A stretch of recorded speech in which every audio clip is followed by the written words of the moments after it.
Let me tell you something I learned the hard way, not from a book, not from a quote, from sitting alone in quiet rooms, staring at my phone, wondering why nothing seemed to work. We don't talk enough about that part of life, the waiting, the silence, the part where nothing dramatic happens, but everything feels heavy. Before we continue, if stories like this help you slow down, reflect, and keep going, subscribe to this channel. We share real-life motivational stories like this every week. Now, let me tell you what happened. I remember one evening in particular. I was sitting with a couple of friends, the kind you don't have to impress. Nobody was talking much, just the sound of chairs shifting, cups on the table. Someone asked me almost casually, "So, how's that thing you've been working on?" I laughed. Not because it was funny. Because I didn't know what else to do. "It's fine," I said. It wasn't fine. What I didn't say was that I had just been rejected again, and again and again. I'd lost count, honestly. Emails unanswered, applications declined. Ideas brushed off politely. Sometimes not even politely, just ignored. At first, I told myself it was normal. Everyone gets rejected, right? That's what people say. But after a while, it starts to feel personal. You start replaying things in your head.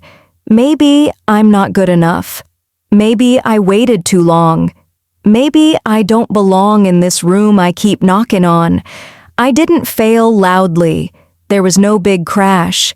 It was quiet, slow, the kind of failure that doesn't give you a clear ending, just a long question mark.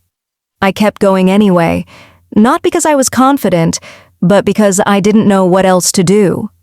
Some days, going just meant opening my laptop and staring at the screen for 10 minutes before closing it again. Other days, it meant sending one more message I already expected would lead nowhere. The hardest part wasn't the rejection itself, it was the waiting after. That space where you wonder if anyone is ever going to say yes, or if this is just how your story ends, trying, quietly, while everyone else seems to move forward. There were moments I almost stopped. Not dramatically, just slowly. Doing less, caring less.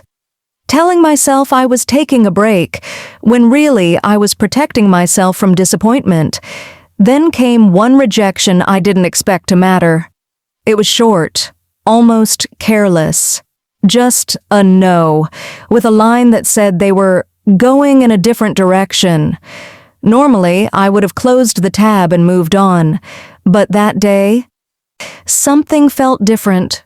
I read it again, and again, not because it hurt more, but because it made me realize something uncomfortable. I had been asking for permission. Every application, every pitch, every attempt. I was waiting for someone else to decide if I was allowed to move forward. That no didn't stop me. It exposed me.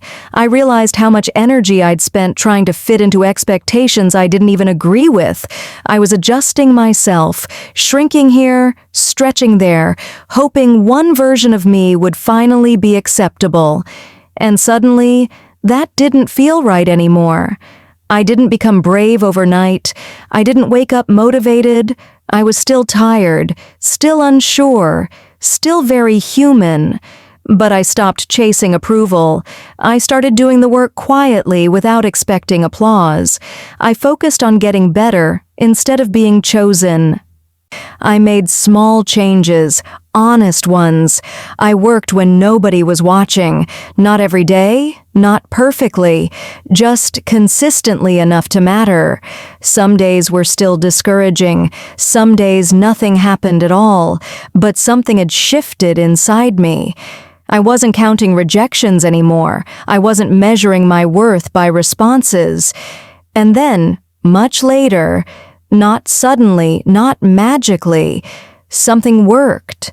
Not in a fireworks kind of way, just a conversation that went differently. A door that didn't close immediately. A person who listened instead of dismissing. By the time someone finally said yes, it didn't even feel like the main event.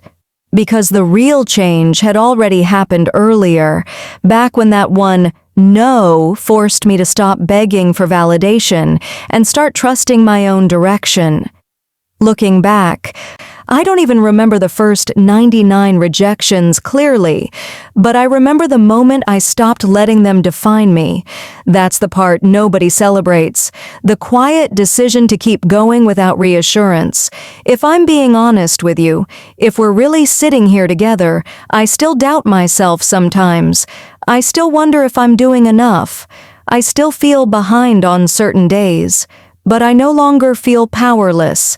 And that matters more than success.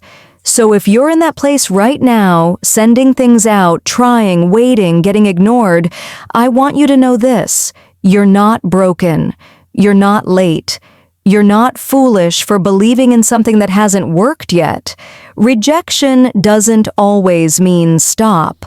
Sometimes it means adjust. Sometimes it means grow quietly. Sometimes it means stop asking for permission.